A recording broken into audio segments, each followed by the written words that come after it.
The Truth, episode 89. Did the Eagles make the right decision? You know what I say? It doesn't matter if they made the right decision or not. The Birds are about to go back to back. Let's listen to WIP talk about it. I would not be surprised if the Eagles win the Super Bowl again. Now, it's going to be a difficult path to get there, and they're going to have to win a lot of tight games. I don't anticipate blowouts like we got last year, but I would not be surprised. Championship teams that go back-to-back, that regular season the next year is typically not as good. It is not as smooth. I think there's something to a little bit of a hangover, a little bit of this is kind of boring. It's the regular season. Look, the Chiefs won back-to-back Super Bowls recently, right? That second year, the 2023 Chiefs were not great during the season. In fact, that Chiefs team, very similar to this Eagles team, in that their defense led the way, mediocre offense. They got in as a 3 seed. And away they went. I saw it with the Chiefs. I saw it with the Florida Panthers. I saw it with the Yankees back in the day. Lakers, Warriors, Heat. And we can go on and on. Teams that win, Dodgers this past year. Teams that win back-to-back championships. Typically it goes, wow, this is all-time great that first year. And that second year, it's like, I don't see it. And then they just turn it on. So I wouldn't be surprised if they did it. The NFC, it's the Seahawks and the Bears. What's going on, everybody, man? And welcome to the very first episode of The Truth, where not all Eagle fans agree on everything. And this is definitely the spot where this shit about to go down.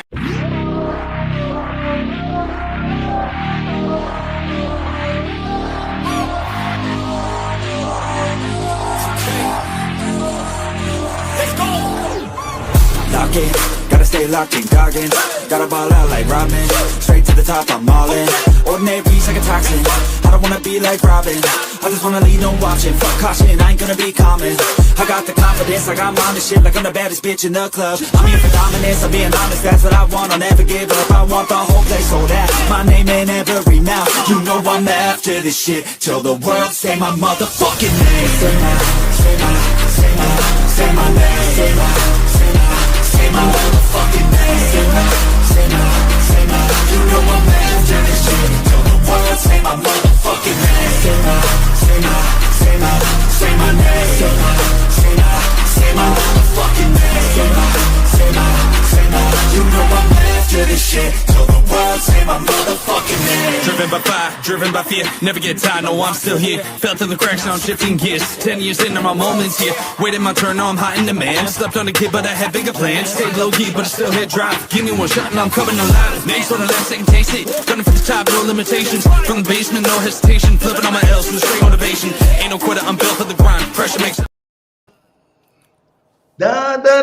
It is wild card weekend. The Birds are back for the 5th straight time as my quarterback, Jalen Hurts, as quarterback of this football team. We are in the playoffs. We are in the dance. He don't know anything but playoffs because all he does is win, my guy. What up, JC? How you doing today, my guy? So, man, hey, look, a new season. You know, hey, we're back in the postseason for the 5th straight season, and I'm excited. I was listening to that opening clip that you played. I kind of agree, but don't agree. But it is what it is. I mean, we still got Kevin Patullo as an offensive coordinator. These other teams, I don't know what the issue was, but you know, hey, we'll see how it goes, man. But definitely defense. I'm flying high, man. This is a championship caliber defense, but offense, as long as we could be top 2 in offense, we'll get to the championship. All they got to do is be at least average. Like you said, we got a championship defense. We got to be more than average on offense, though. The offense just can't lose games. That's for us. That's how I feel about it. They can't lose a game for being shitty. You know, they got to go out there and play some good football, too. They ain't got to be like, you know, last year where Saquon's running for 200 yards a game or Jalen's throwing for 300 yards a game. But they just got to make sure they're consistent. You know, they're controlling that rock and, you know, they're taking care of the time management without the turnovers. So that's how I feel about that one, man. I know we ain't going to talk too much about the past game, but, hey, everybody. Yeah, but do you realize, though, even the last year's playoffs, the Philadelphia Eagles did not come out smoking. They beat the Packers, right? I mean, we added that last touchdown late, but I mean that game was close the whole time. And then versus the Rams, right? The same exact thing was back and forth, very low scoring, really, right? It wasn't in no 30s, right? And then we took off in the NFC Championship and in the Super Bowl.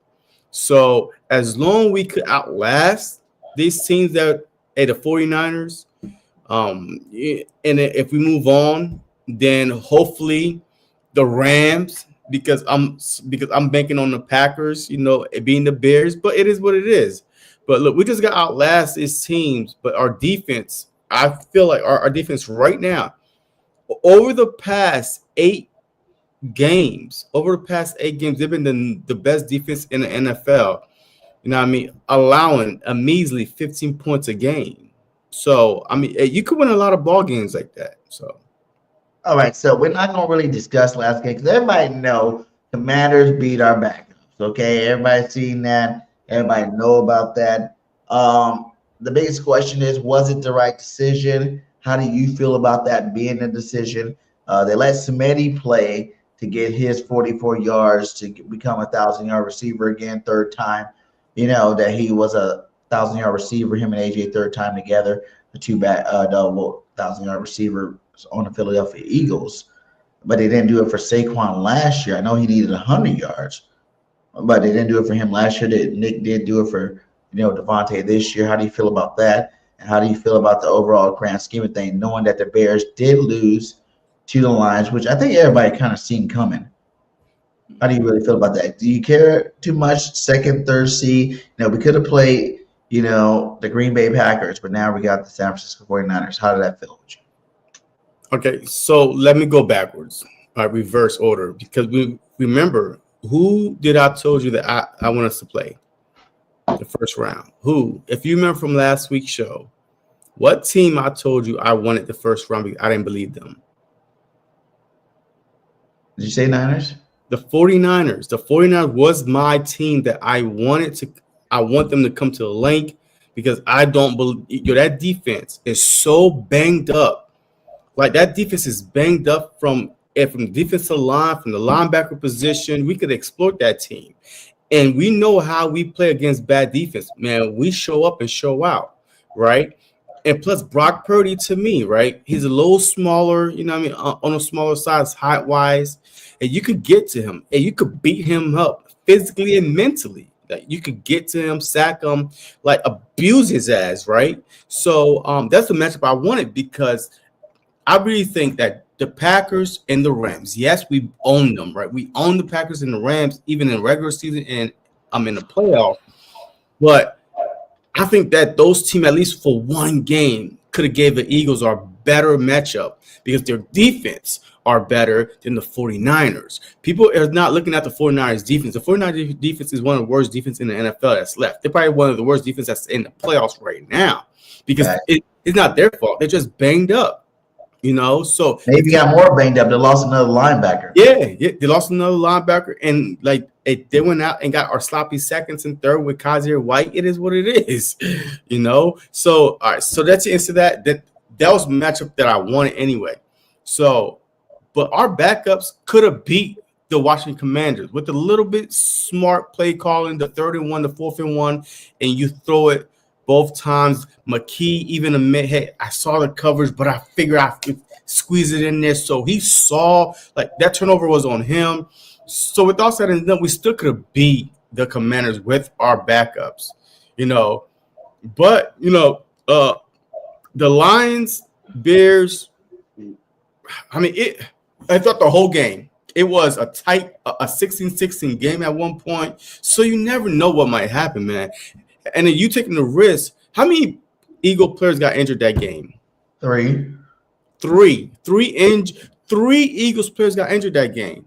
So imagine if we did try to play our starters, right? And then these guys getting hurt. Nick Sirianni was going to lose either way. Why he played the last game? Why didn't he sit the guys knowing this team is older team and blah, blah, blah? He was going to lose either way.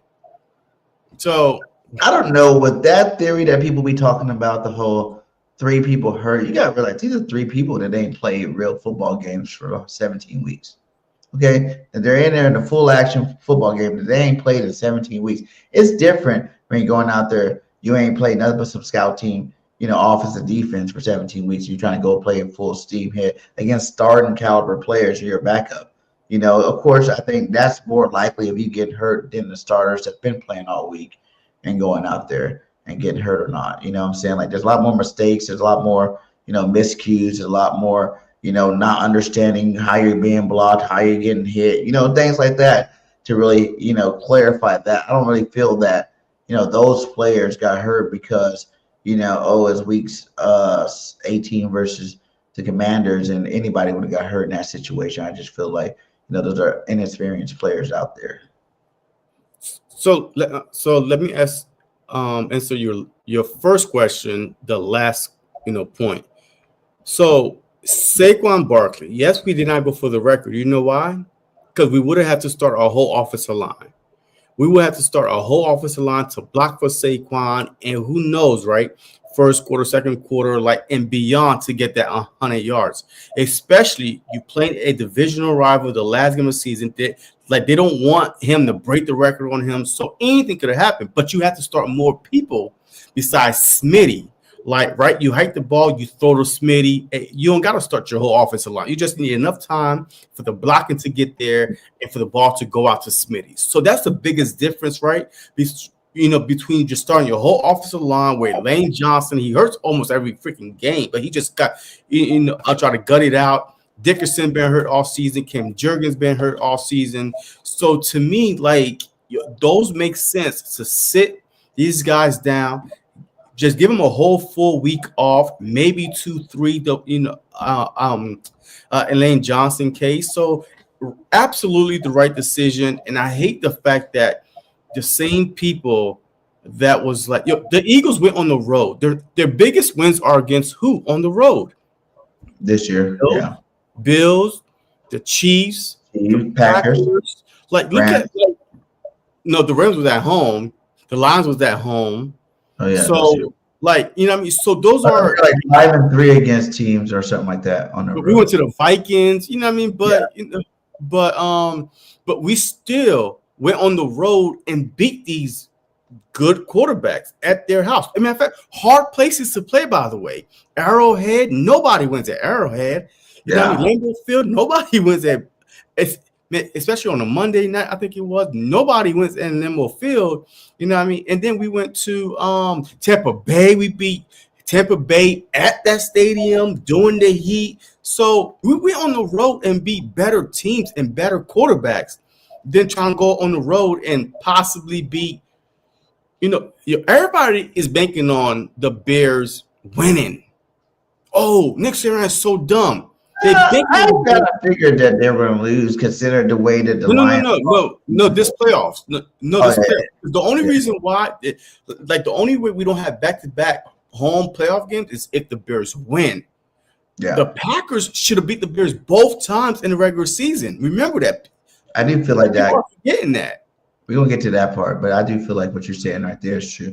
I'm just talking about for the Detroit game. I feel like the way Detroit lost the week before, that they were going to go in there. And I think the way the Bears played, that they were going to go in there and beat the Bears for sure. So it shouldn't have been one of those things where it's like, do you want the number 2 seed? Do you not? Yeah, but the way it's setting up right now, though, it really don't matter. And I like how the players feel about it.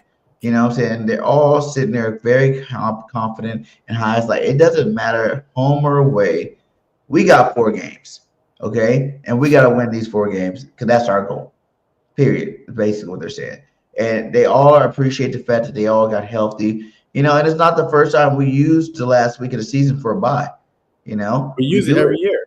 We've done it every year, yeah. So it's not like it's something new to people. People should kind of get used to it. And it is better to have your guys fully healthy. Like you said, even if all the starters played this game, think of the starters that still wouldn't have played this game.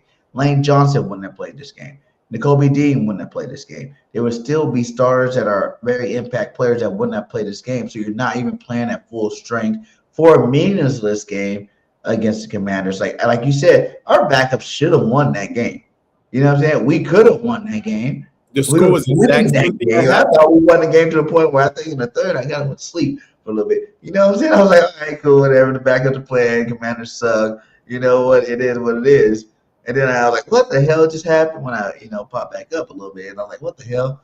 But it is what it is, man. Like I feel like our coach got the players back, and as long as our coach and our players are happy about it, I'm happy about it. And like I loved how Nick wasn't even like phased by the question. Do you regret it? Why? No. He goes, the only thing knew for sure is the only thing that was guaranteed was rest for my players. To get rest for my players, to get them back healthy, and so they can be ready to go in the playoffs. People don't realize Jalen Hurts, this is gonna be the first playoff in a while. He's going into the playoffs healthy. Even last year when we won the Super Bowl, he didn't go into the playoffs fully healthy. You know what I'm saying? Like the fact that he's fully healthy going into the playoffs, that's a big plus. AJ, remember AJ was down that one playoffs because we did play in the last week of the season. He did get hurt going to Tampa Bay, and and you see what happened when we went there.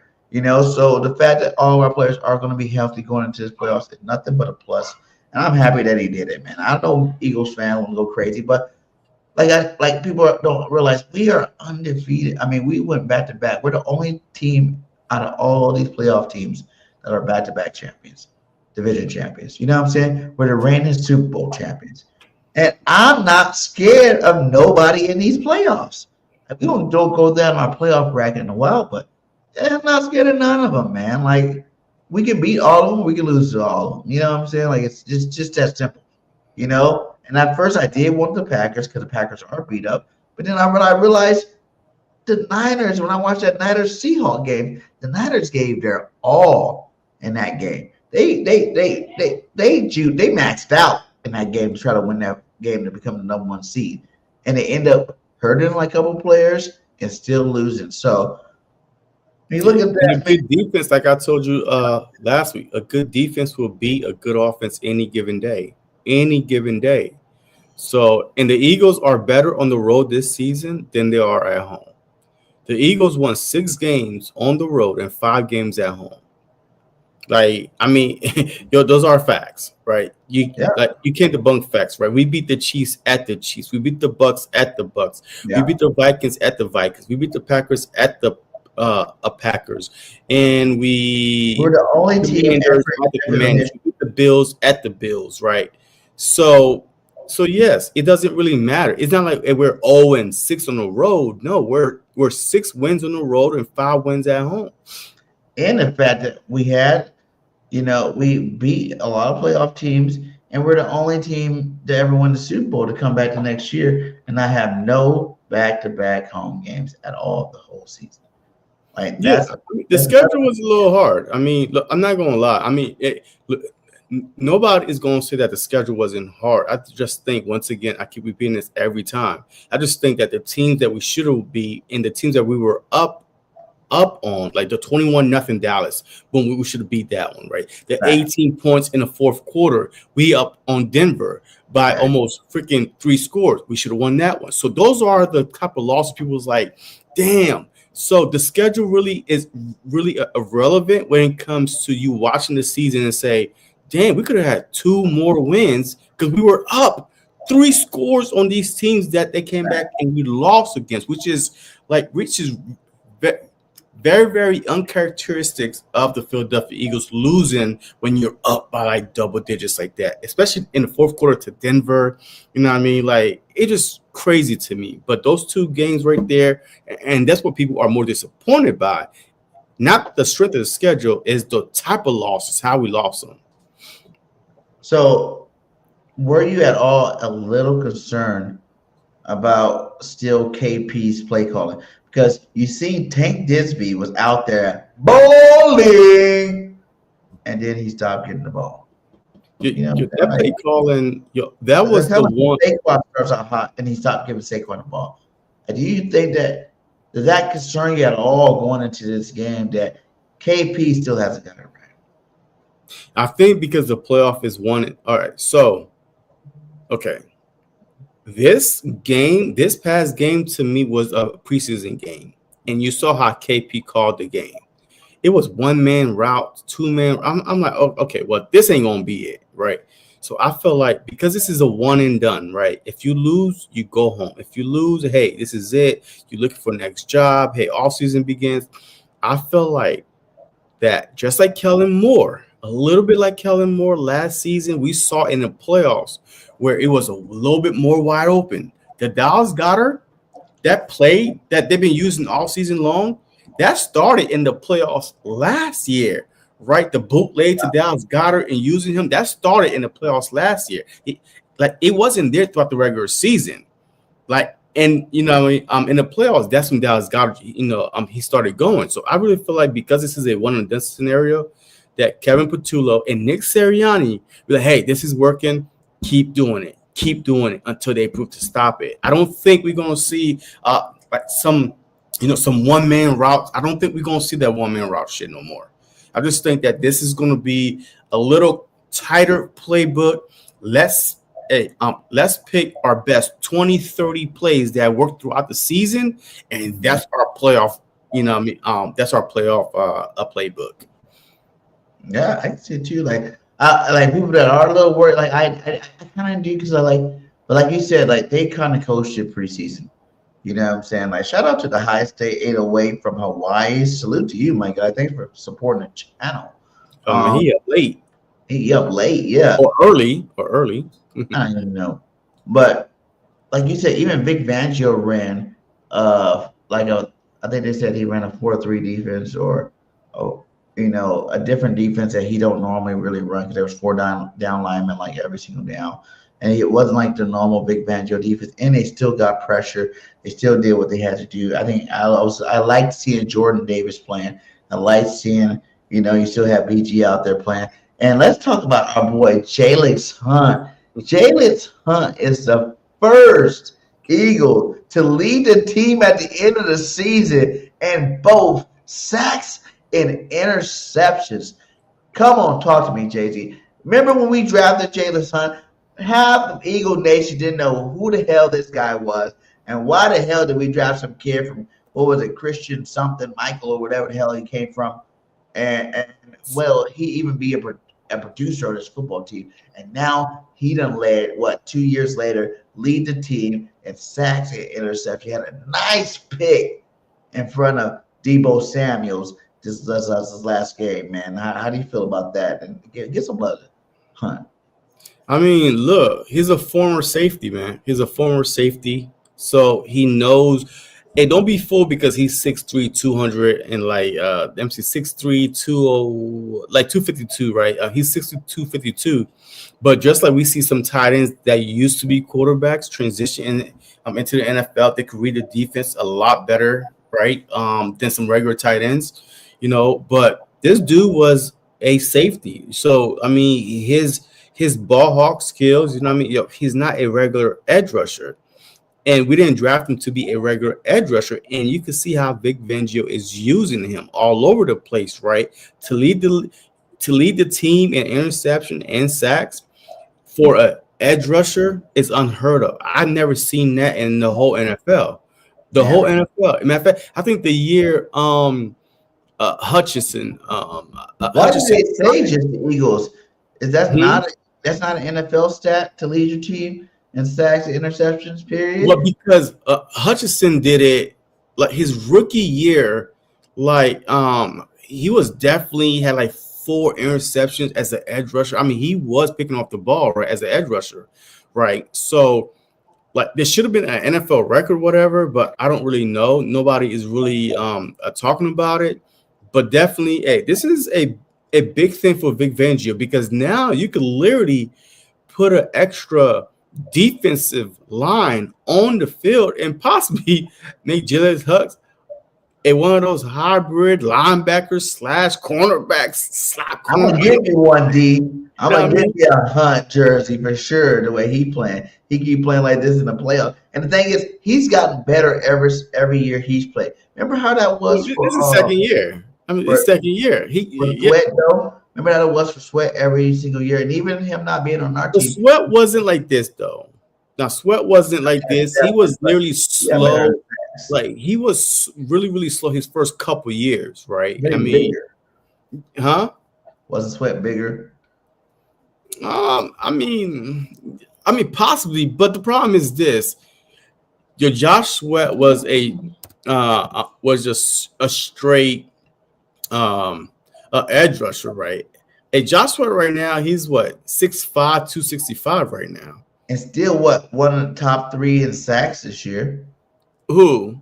Sweaty.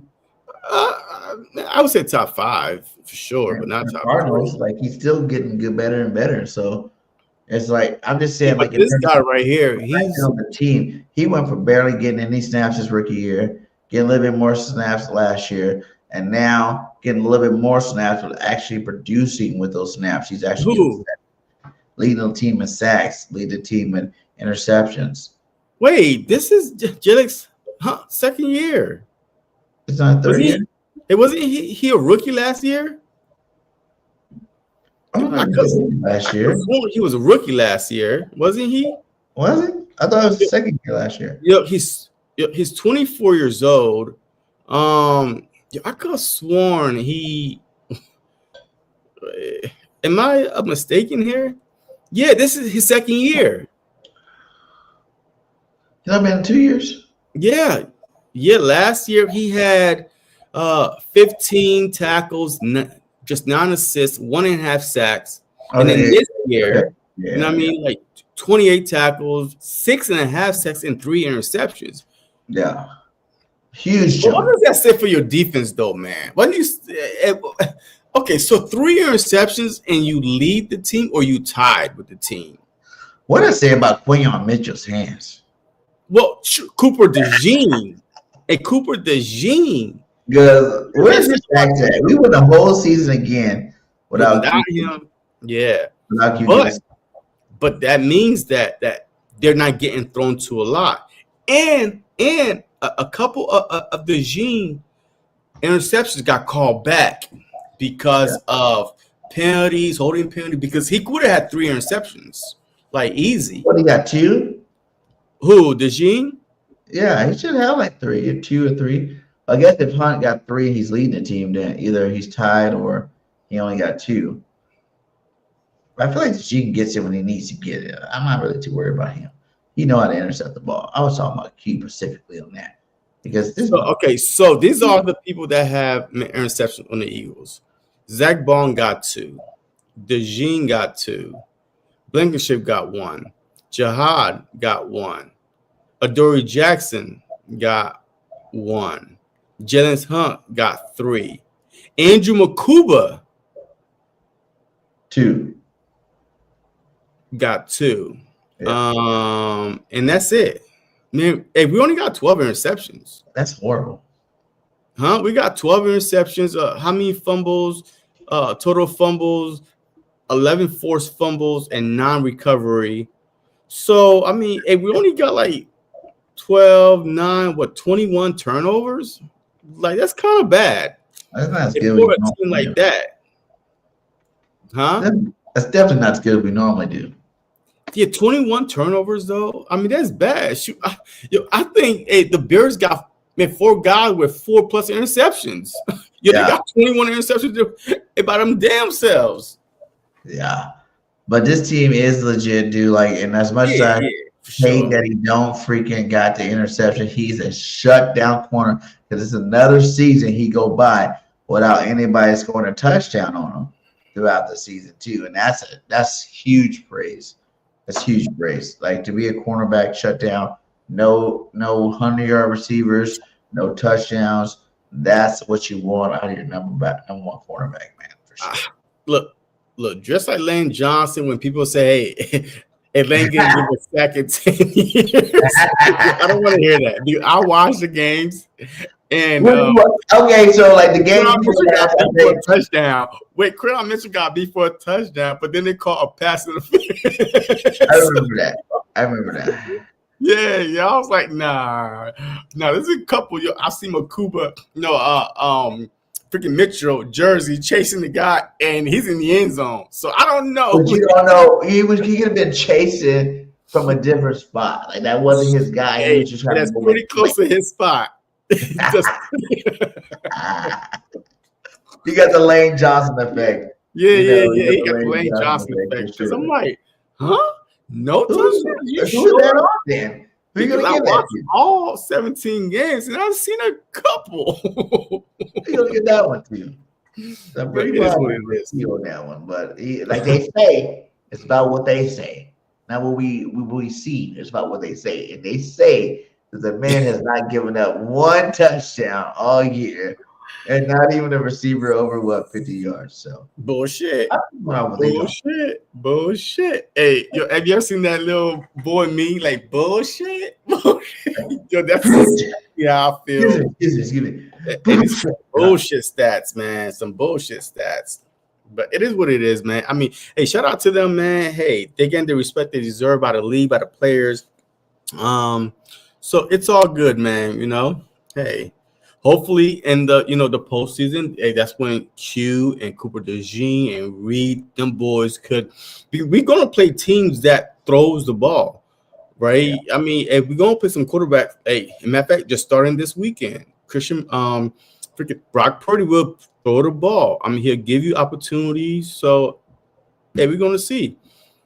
What are our record right now with the Huh? San Francisco? We played them 3 times over the last 5 years. Yeah, we played them in 2022 on the road to the Super Bowl. That's when we hurt Brock Purdy. Okay. Then the following year, when we had one of the worst defense in the NFL, they blew our backs out, and that's when we tanked. Right, that's when we started going down, and that's really it, man. We played them, and then Nick Sirianni rookie year. Nick Sirianni rookie year. So Jalen Hurts first year starting, we played the 49ers, at Philly, so we played the 49ers and we lost to them. But they had Debo, man. Like they had. We beat them with Fulgham. We beat them with. That was with Carson Wentz. That was the Carson Wentz. I think 2000. Was that Carson? No, that couldn't be Carson Wentz rookie year. Carson went out 22 week, like 18 or 17 or something like that. Huh? Because that was the year Carson was going for the MVP, but he went out late in the season. No, that wasn't it.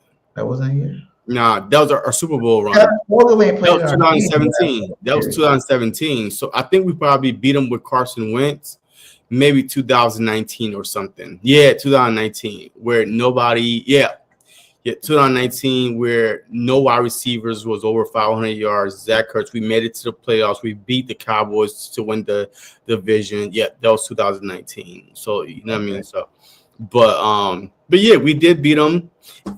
And then we played them again, you know what I mean? Nick Sirianni, first year as a head coach in 2021. So but overall, man, look, I like this matchup. But if you got some more stuff we could talk about before we get to this game, feel free.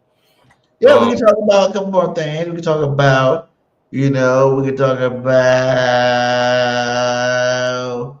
Harbaugh getting fired today. How big was that? It's way overdue. Yo. Really? You don't understand. Okay, look. I'm sorry. Look, I'm in the minority with this. John Harbaugh was not a great coach to me.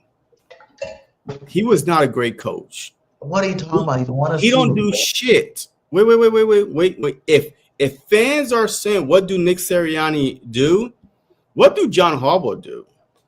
Because Nick Sirianni built cultures, right? Which is kind of like what John Harbaugh does, right? But Nick Sirianni has already been to more Super Bowls than John Harbaugh has. In 18 seasons, John Harbaugh only been to 1 Super Bowl. Not 18 seasons. 18 seasons with the Ravens. He's not been there that long. What? No, he's been with the Ravens for 18 years. I don't believe that. Then Google it. It's free. We need to Google that one. That needs to be all right. So, but anyway, hey, go ahead and Google it. I'm going to, keep talking. Yeah. Look, he's our coach for a lot of those winning seasons. He's our special teams coach. No, 18 seasons. Yeah, we're in 2020. How long Andy Reid been gone? Shoot, Andy Reid been gone for at least 10 years from Philly. Look, he's been with the That Chiefs. means it can't be more than 10 years because he was here with Andy Reid. No, he was not. He was our special teams coach. Yes, Not with, bro. Are you smoking or what? Let's see how Stop. many years? Bro, he was not here when Andy Reid got fired, bro. Andy Reid was there for 14 years. Andy Reid was here for 14 years. So that, yo, I'm telling you. But anyway, he's been with the Ravens for 18 years, right? And he won one Super Bowl. When was the last Super Bowl he won? What was with Trent Difford? How long ago was that Trent Difford? With Ray Lewis and all them boys in 04? I think. Wait. In 2000. Wait, hold on. No, Damn, it was 2008. Yeah. Damn. So Joe Flacco, right? He won the Super Bowl with Joe Flacco. But yeah, he's been. Jesus, it's been that many years with one team. That's a long.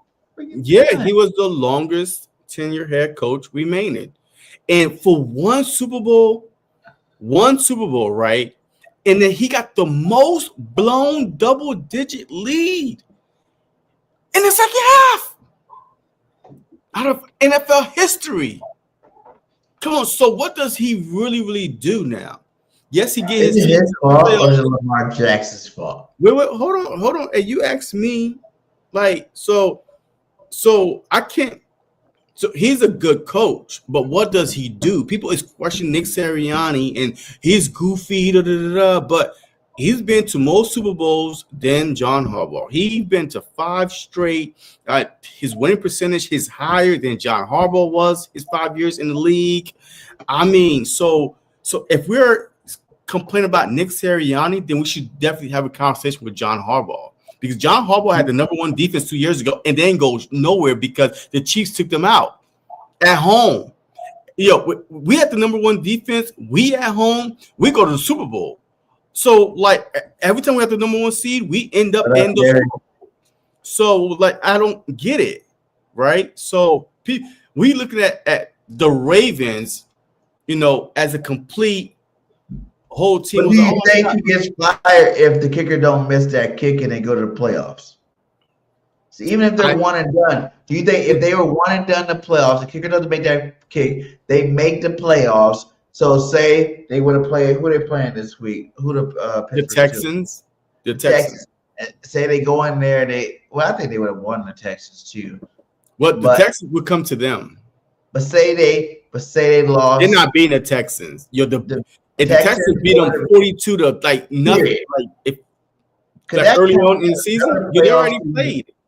But that counts as another playoff season for your team, just from that one missed kick. So say you make that case, you got the right to play. I made the playoffs again. You know what I'm saying? Like, what is making the playoffs when you did for 18 years? You did for 18 years. Okay, congratulations. You made how many times they went to the playoffs 18 years? I guess you're right, because it's kind of like Andy Reid taking the Eagles to the NFC Championship 5 years. He took us to 5 NFC championships and 1 Super Bowl appearance. Yo, it gets stale after a while, right? Yeah. Yo, Mike Tomlin, if he doesn't win his first round playoffs, he's getting fired. Whoa. You think so? He's the second. They can get rid of Big Power for a long ass time. And he's been there. Oh, man, he got 1 Super Bowl again. No more appearances. So just like Harbaugh, Mike Tomlin got the same resume, right? Every year 500, they make it to the playoff. Never had a losing season, but you don't win. His last playoff win was over a decade ago. He haven't won a playoff game in 10 years. Tomlin? Damn, you said 10 years? He haven't won a playoff game like either close to 10 years or in 10 years. Like either the last in 2006 or 2008, but it's getting up there. It's been all Chiefs, Bills. But even the first round, though, the wild card round, right? He still can't win. So his last playoff win was a long ass time ago. Damn. So I'm telling you, so these coaches, the name, but what does Mike Tomlin do? What does he do? He's a quarterback guru. No. What does Mike Tomlin or Andy Reid? Mike Tomlin. I've never heard anybody. He was out there with Bo Nix. He was out there with Milton. He was out there all the Wait, quarterbacks. Bo Nix is not even. Huh? Wait, I'm what are we talking saying, about? when I went to the Senior Bowl last year. What Before quarterback Bo Nix guru was, is Mike that's who was out Tomlin? there. Mike Tomlin was out there with the quarterbacks. Wait a That's minute. why. Wait, That's wait, why. wait, wait, wait, wait. BG. Aaron I Rodgers wanted to go play. don't care for what him. he does in the offseason. He's not. Nobody will ever say that Mike Tomlin is a quarterback guru. John Gruden, Sean Payton, Andy Reid, not Mike Tomlin. There's no way. There's no way. Tomlin Now been they to beat Super the Bowl Texans twice. in Yeah, 23. he won one and lost one. You're right. Who? He won Who one beat and the lost. Texans? Who beat the Texans in 23? The Steelers?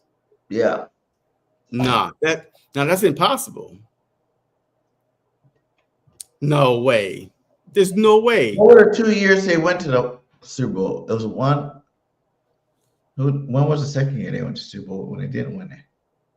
He said the Ravens. Yeah, the Ravens. Yeah, and we're talking about the Steelers now. How Mike Tomlin having won a. Oh, he was just answering when you said that they would have lost to the Texans. That's what he was doing. Yeah, they would have lost to the Texans because the Ravens early this season, man, they got their backs blown out. Man, the Texans beat the bricks out the Ravens. Wasn't even close.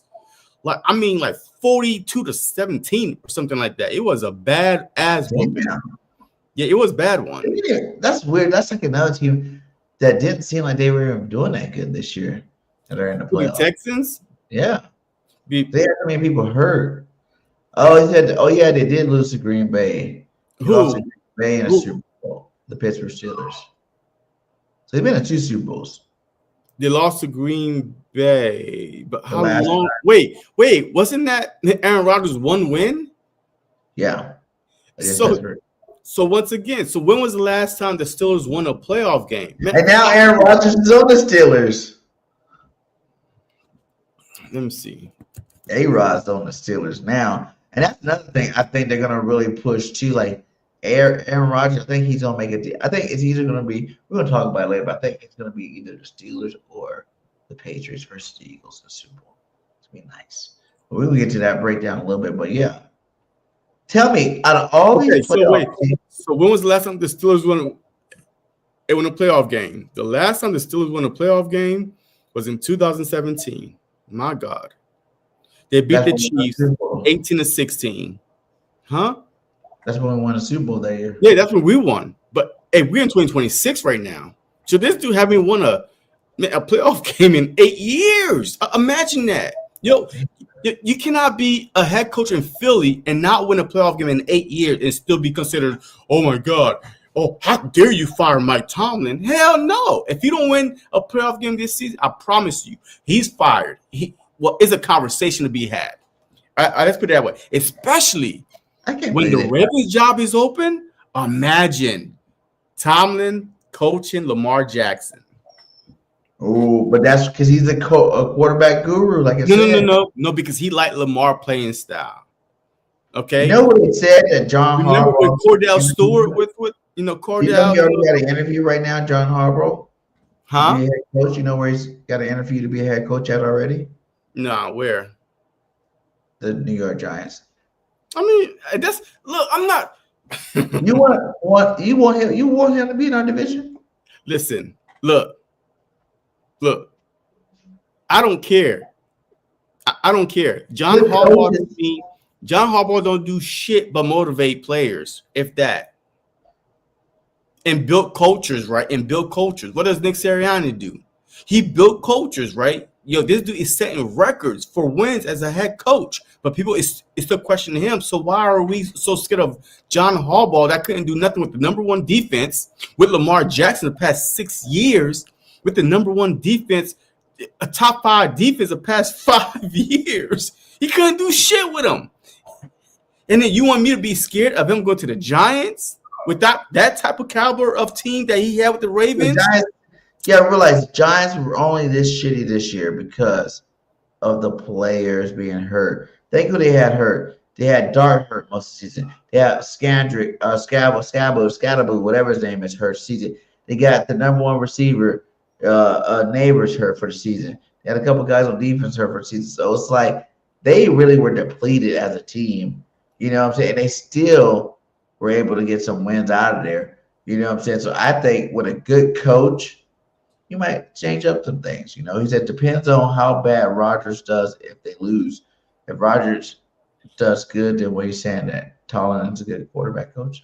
I think the Giants would be more scarier with the Cliff Kingsbury because he is a head coach, but he also called plays. Even though you could kind of game plan for him, you know, the second half of the season, the second year of his tenure, but I think that would be a more scarier thing than John Harbaugh going to the Giants because, like you said, with the neighbors, right? I'm pretty sure they might go and draft another running back or some offensive line help because Scatterboo, he's not a franchise guy. Come on, man. Scatterboo is a franchise guy. No. You know, he's like a Tracy type of back. Backup. Scatterboo ran us over like he was. Hold on. No. I think he's in the NFL. In the NFL, he's a change of pace type of back, in my opinion, because his playing style is not going to last. And we always saying it, and he got hurt because his playing style is, I'm going to try to run everybody over. Trust me, no running back has ever played more than 4 seasons running people over. Like Offstat, Brandon Jacobs. Mike Offstat started off as what? Brandon Jacobs started off as what? What? Come on now. Hey, talk to me. What? What did it start out as? Change of pace backs. Your Jacob was the backup to Terry freaking Jacob Tiki Barber. Was it the Tiki Barber or some kind of other short Barber. running back that the Giants had? He wasn't the full-time guy, to begin with. So Mike Allstat wasn't a full-time guy to begin with. Well, he was. They had Warren Dunn. But then he became. But then by that time, like they didn't last. That the only running back that I see that could run people over is Derrick Henry. Even he didn't start off as a full-time guy. 200 yards, dude. What's his first name though? Yeah, Bradshaw was the last name, but what was his first name? Because he was back up to Bradshaw. So I'm telling you this for a reason. The running back plays down. They still have Tracy, the young buck. Yeah, but okay. Once again, okay, so he played some good, so it would be like. But once again, are you want to be? It wasn't Ahmad Bradshaw. But look, look. If you want to be scary in the NFC East, you cannot have 2 running backs that nobody's scared of. You can't. Because you know why? You're gonna go to every game plan. You are game planning to stop the pass, not the run. And then a lot of teams could stop the run, but if you have a game changer, I'm telling you, Scatterboo is a change of pace type of guy. Tracy is a good feel-good story, but he don't scare nobody. Like the only running back in the NFC East that scare people is Saquon Barkley. Why? Because he is a game changer. With Saquon, with AJ, with Smitty. Now, if you had Saquon Barkley with Neighbors, with a change of pace, with Scatterboo, with Dart, then you might be talking about something. But right now, you're just talking about some guys. So no, I would not be afraid of if John Harbaugh go to the Giants. Okay, Kevin Stefanski got fired from Cleveland. Do you think Kevin Stefanski? Who? The Cleveland Browns head coach. Man, let him go to the Giants or Cowboys. Philly to be the offensive coordinator. No, I want Cliff Kingsbury. That's the only guy I want. But I got a feeling that he's gonna get a head coach. So I look, anybody would be. If KP wins the Super Bowl, are you happy with KP staying? No. Everybody, listen. This is one thing I want everybody to realize too. Just like on the defensive side of the ball, we were like, hey, if we could get a defensive coordinator that want to stay, not just do good and leave, like Jonathan Gannon did, and we got Vic Fangio. What happened if KP turns it up this playoff? We win another Super Bowl. We keep him. He go to year 2 with Jalen to modify it. Look, the problem is this. Can anybody get hot for 3-4 games? Absolutely. But we saw 17 games. Yeah, they were down. 17 games. 17. Like to see the percentage, let me see, 4 games in 17. That's like 10. Let me see. 17.7. So that's like 20% of things. We saw 17 games worth of KP, and a lot of us blame KP, right? Not one of us was like, "Oh no, it's not KP's fault." Even though some of us were trying to defend him. With a competent offense coordinator, we probably went 14-3 this year.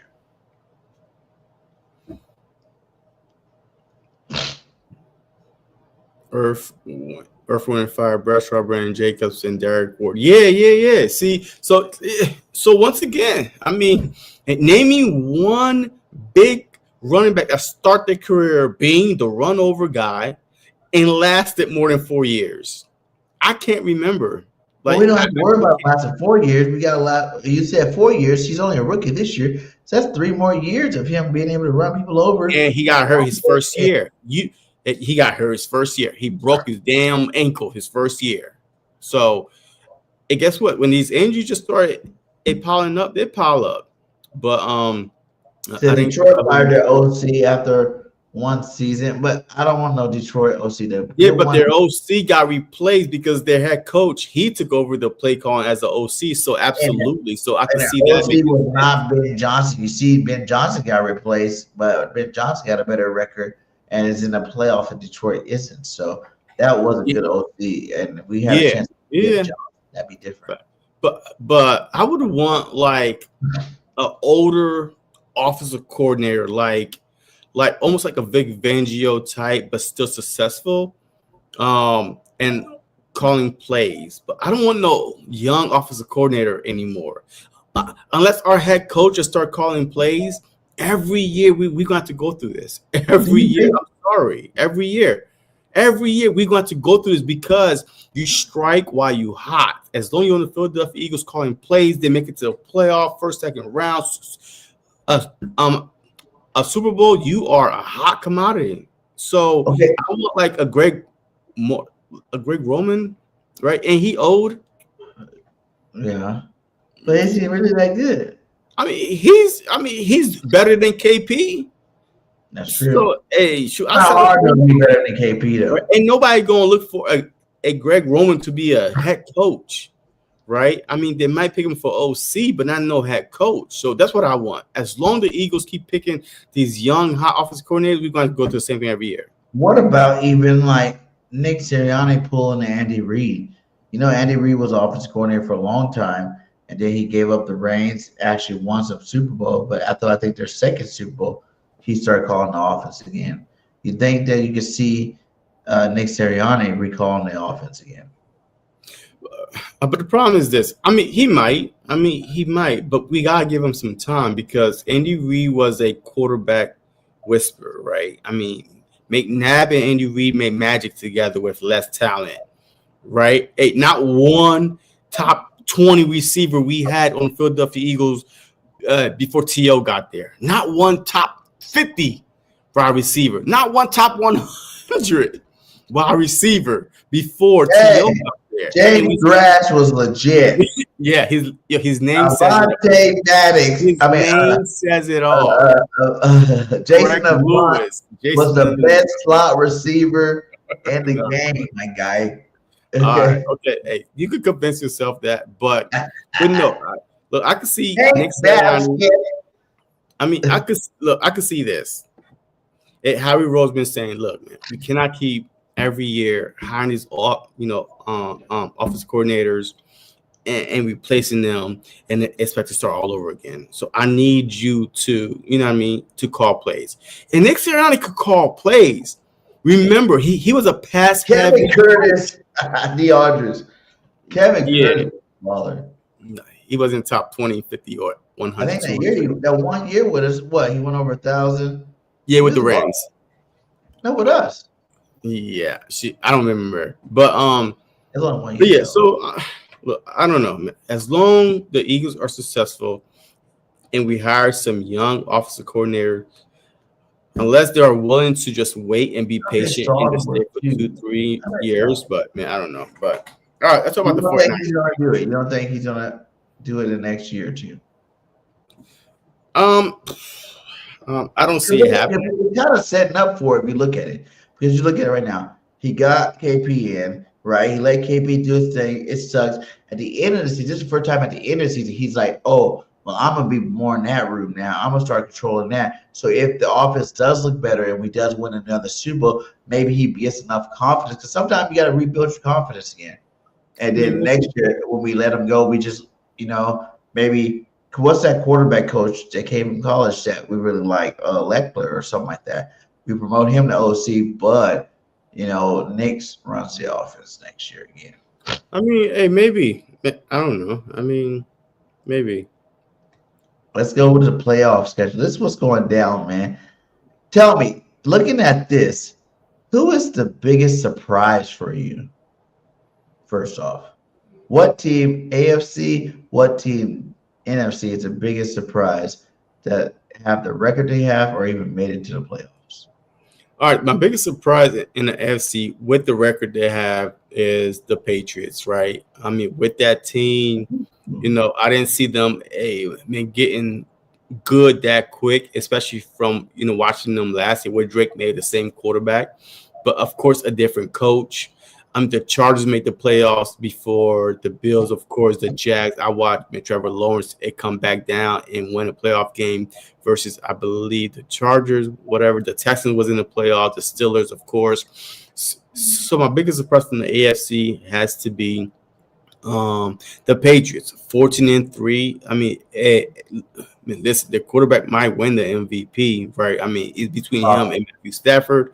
And I would just pick Drake May right now because the only thing that Matthew Stafford have over Drake May is a little bit more touchdown and a little bit tiny more yards. But the percentage, QBR is all on Drake May's side. So I will pick Drake May as my MVP right now. And the way that team, they show up and show up. Even the Broncos was in the playoffs last year, but the Patriots came out of nowhere to me. So that's my AFC. The NFC, I would honestly have to say the Panthers, man. Yes, they have a losing record, but damn, man, they beat out the Bucks in that division. Like the Bucks was loaded with Godwin, Evans, Bucky, White, with Baker Mayfield. You expect them to run that division, and the Panthers just came out of nowhere. Chicago, just based on the offensive hiring that they did, the head coach they hired. Okay, they was going to be better, 11-6. The Packers was there last year. The Seahawks was, I think they missed the playoffs last season. But of course, the biggest surprise in NFC, it gotta be the Panthers, man. For me, I'll have to say AFC. I still want to say the Jags, man. I know they might have made it, but 13-4, my guy. Like I did not see Sunshine winning that many games. But the Jets was in the playoffs a couple of years ago, though. With the low to AFC, but you think about, like you said, I would say if it's not, it's like a 1A, 1B, because also the Broncos being the number one seed is a huge thing. I didn't think they had the number one defense, but Bo Nix, who's their offensive receivers, who's their offensive weapons that everybody's scared of? I can't name one that I'm scared of really on the team. They got a good rookie in Harvey running back. You still got Sutton, who wasn't their number one before. Now they're number one, and then you got a couple of rookies receivers over there too. And then you got Bo Nix in his second year. It's the Sean Payton effect, really. They got them to be the number one seed. I think that was a lot shocking. I'm not saying that I wouldn't have thought their defense was good enough alone to make the playoffs, but to actually be in the playoffs as the number one seed, yeah, that shocked me a lot right there. And I'm really shocked about that. And like you said, the Panthers, yeah, but even like Seattle. You look at a guy like last year, Sam Bradford, my boy from USC, baby, on Minnesota Vikings, right? And it's crazy how you look at that. Sam Bradford was on the Minnesota Vikings going against Ben Johnson's Detroit Lions last year for the 14-3 number one overall record in the last game of the season. And now both of those people are on different teams. And outplayed their former team. Like Minnesota's not in the playoffs right now. Detroit's not in the playoffs right now. Everybody questions Sam Bradford every single year, and now he's been on 14-3 back-to-back years as a starting quarterback in the NFL. You know what I'm saying? Like, that's something to be said. Like, that is a real shocker to me that the Seahawks are 14-3, the number one seed, when you got teams like the Niners, the Rams, and Wait, the Rams. Sam Darnold? Yeah. Did you say Sam Bradford? Oh, Sam Darnold. That's what I meant. You know, No, Sam no, Darnold. no, no, no. Wait. I'm not gonna let you just skip over this 20 turnover machine right here. Sam Ooh. Darnold had 14 interceptions and 6 fumbles. 20. This year? Yes, this year. Yes, their But defense he's is 14-3, my guy. the defense is the That. oh my God. It's Bro. about what happened. Yo, the defense is the reason why they are winning these games. Do not be fooled by now. Don't be fooled. Because, yo, I'm telling you, bro, the Seahawks defense is very, very good in creating turnovers and all that good stuff. The thing is, did you expect him to be 14-3 is really what we're talking about. I mean, they were pretty, decent last year with Geno Smith. I was shocked when they moved on from them last year. But at 14-3, okay, got it. But back to back, 2 different teams, 14-3. Yo, this dude have 14 interceptions. Man, how many fumbles this dude got? 6 fumbles, 25 passing touchdown. That's not look, and their rushing record, their leading rusher got 1,027 yards. Their leading wide receiver got 1,793, of course. You know what I mean? But they're that good because of that defense. Don't be fooled. Short fields and easy low scoring things. So okay, before we break down this game, tell me what's going to happen in the AFC bracket first. Tell me what's going to happen. Let's start out first. Chargers, Patriots. What do you think is going to happen in that game? Chargers, Patriots. I really think that the Chargers defense is pretty good. It's at New England. So I'm going to go and pick. Oh my God. I won't be surprised if the Chargers win, but I'm going to pick the Patriots to move on. Yeah, I think the Patriots win that game as well. Bills, Jags. Bills, Jags. Look, Josh Allen been on borrowed time. The Bills have not won a road playoff game at Josh Allen whole career. So this is not going to be the first time he win one. So I got the Jags beating the Bills. Oh, that's why I defer from you and I go with experience. They do have a first-year coach. And the Bills have been there before, and it was only for having Patty Mahomes in the playoffs the reason why they didn't excel in the playoffs. And now without Patty Mahomes in the playoffs, I think the Bills make it all the way at least to the. But you know that the Jags are not new to the playoffs, right? You know that Trevor Lawrence, came back down by, I believe, 21 or 17 down at halftime, and to beat the Chargers. Right, so he's not new to this either. So I just said, remember, Bills have been like in the AFC Championship game. Yeah, I hear you. With the better team, though. With the better team. I'm going Bills. You're going Jags. That one. Yes. We're going to have to agree to disagree. Steelers, Texans. Oh man, give me yeehaw! Texans all day. Whoop that ass. And think so? That nursing home team they got over there in the Steelers, man. Hey. I'll be surprised if this game is tight at freaking halftime, man. I think that Aaron Rodgers about to see ghosts. He about to be a blowout. Man, I really think if it's about to be a blowout, I think that Aaron Rodgers is going to fumble. That he's going to throw a couple of interceptions. Look, that Texan defense is nothing to mess around with, right? You're going to F around and find out real quick how good this Texan defense is. They are the number one defense for a reason. Give me the Texans all day. In the NFL, they're the number one overall. Yes, they're the number one defense in the NFL. and then the Broncos, right? Look, the Texans are allowing 93 rushing yards, 17 points a game, right? They're allowing 17 points a game, 93 rushing yards, and 183 passing yards. I mean, them boys are for real, okay? Hey, they're ferocious. Yo, they sack freaking Josh Allen 7-8 times, and he's mobile. Yeah, damn, it's good. Yeah, damn. Okay, so JC Goss, he said Patriots, Jags, Texans.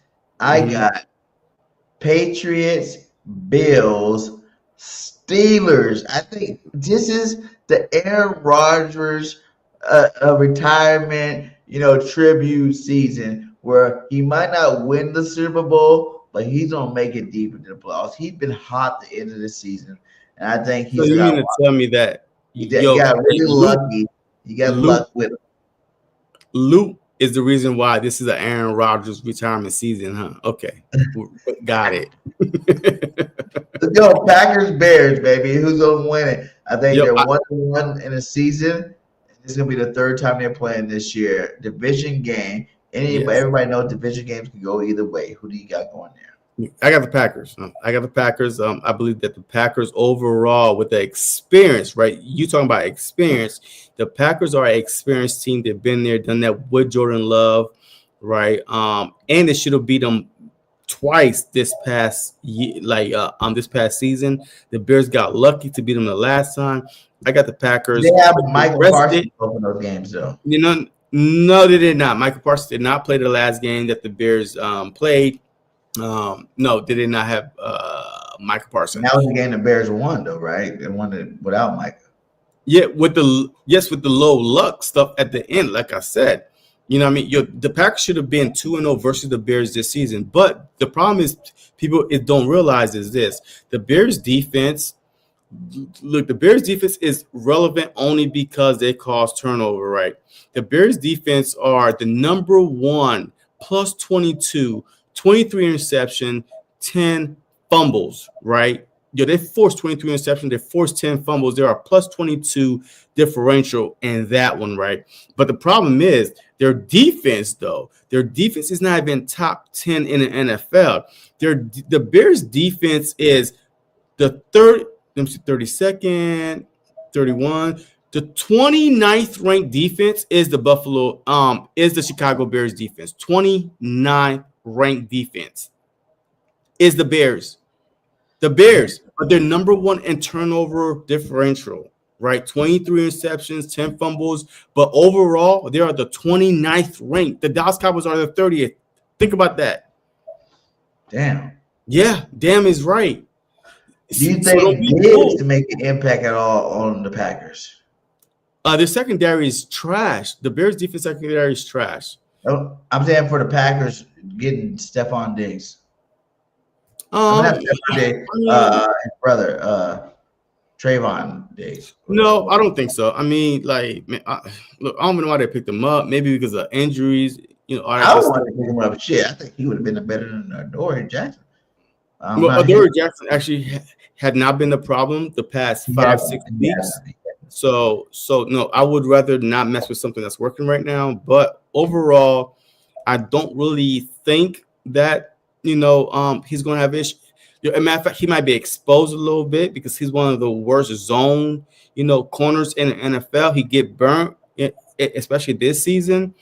But overall, the Bears secondary get torched left and right. The only reason why they're even relevant is the turnovers. If they don't turn the ball over, they're number one in turnovers, right?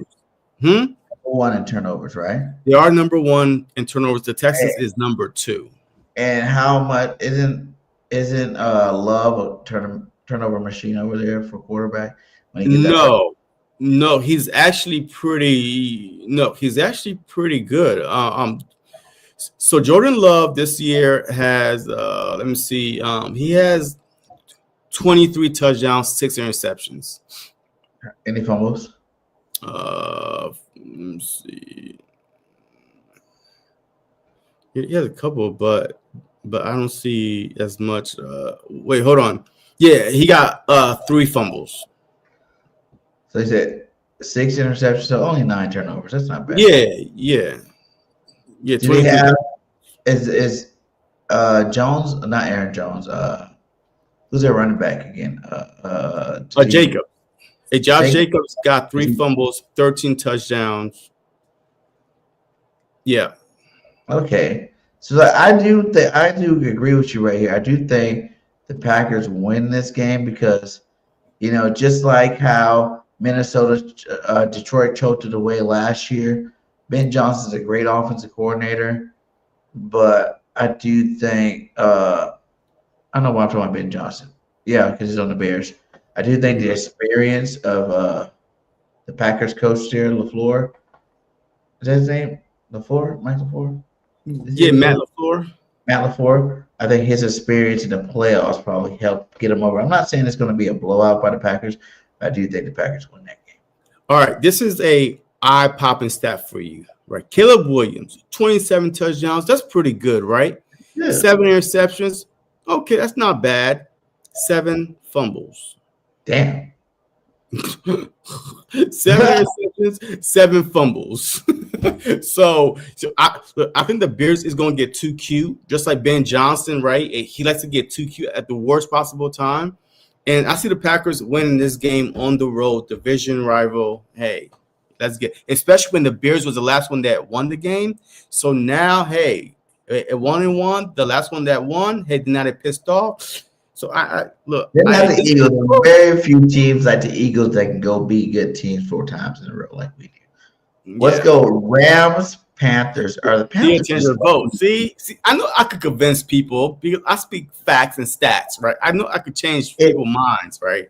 Is the Panthers just lucky to be in the playoffs, or yes, the Panthers. Yeah, the Panthers need to just count their blessings. Hey, we celebrate a divisional, championship for the first time and forever. Since Cam Newton, I think, been there. Yes, they are just lucky to be there. And thank you for the ticket. Yes. So no chance of beating the Rams. No chance. No chance. You know what? Hey, I'm not gonna say no chance. There's 1% chance, right? Hey, there's no such thing as not 100% proof, but 99% chance that you're not beating the Rams. So said the Rams got a bye week. Yeah, the Rams got a bye week. Absolutely, I agree. Yes, there's a 1% chance because this is an NFL team, so there's a 1% chance. I can't even argue that because they got a losing record. They made the playoffs. Yeah, 89. That's when sometimes those teams get underestimated and they go out there and they, True. The Giants. Plus, aren't they at home? They're division winner, right? They're division winner. So they're at home too. So the Rams got to go on the road, But yeah, they got on the road, you know what I mean? In the cold. Puka Nakua and the Rams. No, I don't think that. Yeah, but it's about to be over at halftime. It's going to be one of 31-7 games. Yeah, maybe 31-10. Okay. And now our team, the Eagles and the Niners. Let's talk that. We don't need that up. Talk about our teams. Let's go. Yeah. What do you see happening in this game? Well, but right now the offense is kind of hot. The defense is kind of not. Our offense is kind of not. Our defense is kind of hot. Battle of the trenches. Trent Williams, I don't know if he's playing for the Niners or not. Yeah, he probably will play. But he's going to be not at 100%. You know what I'm saying? He's going to be playing, but not at 100%. And then you got Lane Johnson playing, but probably, I don't know, Lane might be at 100% by now. Yeah, he's going to play. So how do you see this working out? All right, so the 49ers are top 7 in offense, but, a lot of that is the past few weeks. They've been, just playing some bad teams, some bad defenses, but they're number 20 in defense. They are decimated. Man, the linebackers is so bad that, that they went out and signed Kaiser White, today. Just for this upcoming game. So this game to me, if KP decides to stick with what is working, this should not even be close because we should be able to run Barkley This should be a Barkley 200-yard game. Honest truth. And you know what happens when they start running the ball? The floodgates open with A.J. Brown, Dallas Goedert. You know what I mean? Like this game right on offense versus their defense-wise, we should at least put up 30-something points. This should be like almost like the Giants game, like the Raiders game, right? That's how much offense our offense should be put up on their defense. Reverse it now. Now, Christian McCaffrey, he's an X factor, right? Almost 2,000 total yards receiving, 1,000 rushing. I mean, plus, this dude is a beast. But you saw what the Seahawks did. They stopped that ball. It's like 53 rushing yards, right? You know what I mean? And I think that our defense is as good as the Seattle Seahawks defense. My only thing to Vic Fangio is this: trust your corners and trust your front seven. Trust your front seven to get to Brock Purdy, because their offensive line is okay, but without Trent Williams, yes, he's still going to play, but you still could get to Brock Purdy. But he got a little bit of mobility there, right? He could escape the pocket, but trust your front seven and stop playing too high safeties. You need help. You need to bring one of those safeties down to help with the run, because Christian McCaffrey could make our life hell. Like Jennings is a story. You know what I mean? Who's the other wide receiver? I mean, I don't know. Parcell. If he plays. Who? Ricky Parasol. I mean, yeah, even if he doesn't, like, what I'm saying is, they have two weapons. It's like, in terms of the pass game, you got to worry about McCaffrey, Kittle, and Jennings. Yeah, Jennings, yeah. But look, we went against some good wide receivers, right? I mean, if he's on Jennings having top 15. Like, we went against some beasts of wide receivers, this year. And we, Puka Nakua's, the Mike Evans, you know what I mean? Some pretty, the CeeDee Lambs, you know what I mean? So we're battle tested when it comes to wide receiver wise. So, but I just want Vic Fangio, right?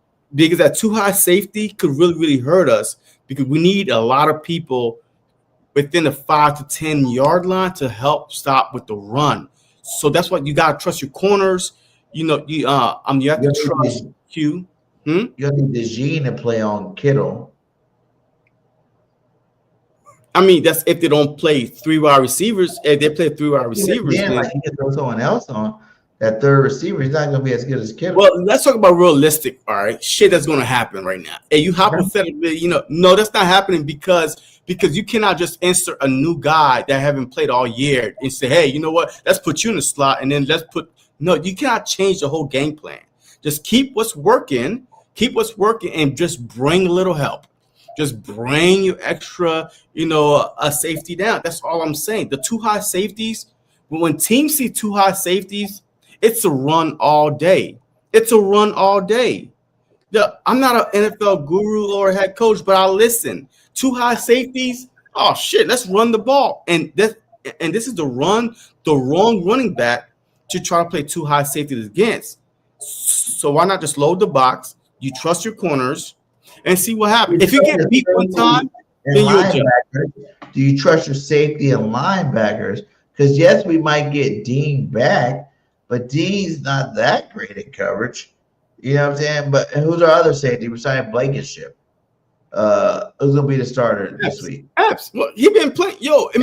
Since they put in Epps, he's been no. Don't disrespect him like that. Since we installed Epps, he secured that back half. He done secured that back half better than Blankenship. He's been the difference maker since we picked him up and put him in the starting lineup. He has been. He's part of the reason why we're not allowing, 20, 30 yards a game. He's part of the reason why. Remember, Makuba was a rookie. So his mistakes was causing us points. But now Marcus Epps, he's been back there. So he's been pretty solid, like literally pretty solid.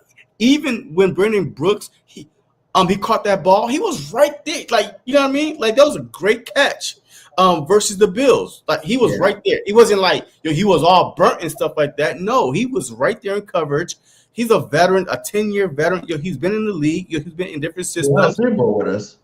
Yeah, so So he definitely been one of the solid pieces in our secondary. So that's what I'm saying though. Like you have to trust.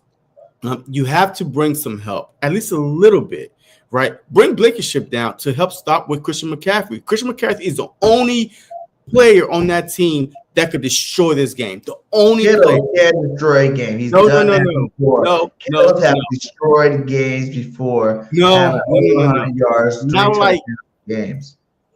and when I mean destroy, could run and could receive. This dude, man, you don't believe me here. Let me pull up his stats real quick for you because you think I'm bullshitting right now, right? Yo, this I know dude, beast. I know you gotta watch out for him. But I'm just saying, like, this dude got 1,200 yards rushing. He leads the team in rushing and receiving. He's a running back. Because Kittle was out a lot of games this year. Huh? Because Kittle was out a lot of games this year. I don't care. He lead the team rushing and receiving and have a total of 17 touchdowns. He's the guy. He's the guy that you have to go through. The reason why the 49ers didn't do shit this past weekend versus Seahawks because Christian McCaffrey didn't do shit. Didn't do nothing. And then he dropped that pass and ended up turning over the ball at the end in the red zone. So, like I'm saying, like he's the only X factor because Kittle could get his. But we've been playing tight ends all year long. I don't think that this is the one tight end we're going to just lose. Oh, my God. Let's lose track of them because we really played this year. Huh? I think, Laporta even playing when we played Detroit? Like, what tight ends did we play this year? But the problem is this. Look, with the tight end, when it comes to tight end, our linebackers could cover the tight end. Our linebacker been doing a good job. You know what I mean? You can't go through 17 games and be like, oh, my God. No tight ends have popped off like that on the Philadelphia Eagles. We played tight ends are tight end, right? Hey, that's your safety valve, right? Oh my gosh, I'm getting blitzed. Let me throw it to my tight end. Niners, though, Greg Kittle's led their team in like receiving yards before. You know what I'm saying? Like he's that guy. But you think he's more scary than the downfall of Ertz, with the downfall of Travis Kelce this year. And with Goddard having touchdown, but not really the yards, he's pretty much the best tight end in the league. Yeah. Look, listen. Not worried about what you said, though. Are you scared more for Kittle than McCaffrey? Pick your poison. No, I just feel like McCaffrey is poison. The obvious. You know what I'm saying? Like, he's what's the obvious player to stop. Like, that is your number one mission, is to stop McCaffrey, right? But we're talking about who else could get you if we do. You know how some games you might stop that best player, but then like the secondary player, the third player. Well, what I'm telling you is that you can let Kittle eat. I don't care if Kittle eats. Hey, let him eat. But the problem is the Eagles been playing bend don't break defense all year long, so Kittle can eat. What got us is when the running game is gone, we can't stop the run, and now we can't stop the pass. The one person that could do that on both sides is their leading rusher and their leading passer, Christian McCaffrey. Like, this dude is everything to the 49ers. You stop the brain, and you shut off the brain, the body dies. You know what I mean? Like, he is the brain of that offense. This dude got over almost 400 freaking touches. Well, let me see. This dude got 311 carries, 102 receptions, 400 touches in a season. That's normal for him when he's healthy. Yeah, but that's a workhorse, though. So that's your whole offense. Runs through him. Your whole offense. We got to stop him. I'm not saying that that's not our number one priority. I'm just saying you're like, who else could actually do it? I'm like, well. No, I didn't say who else. I just said you stop one person, we win the game. Dude, that's my final answer. You can let Kittle get his 2 touchdowns. Yes. We should still be able to win the game. Absolutely. Let A.J. Brown eat. We could still lose the game. Right? Right. So it's been happening all year. Shoot, AJ Brown was getting 100 yards, 100 yards. We lose. Why? Nobody else was eating. No one else. So, so I'm telling you right now, if you shut down McCaffrey, that's their whole game plan.